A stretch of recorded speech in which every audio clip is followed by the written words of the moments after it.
ko na lamang sumaya kapag kasama ang barkada.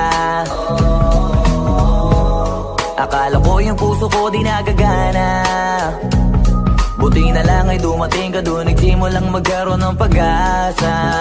Nagkaroon ako ng gana sa buhay ko, nakala ko wala nang tsansang makadama ng pag-ibig, buti na lang tinupad ang mga sana.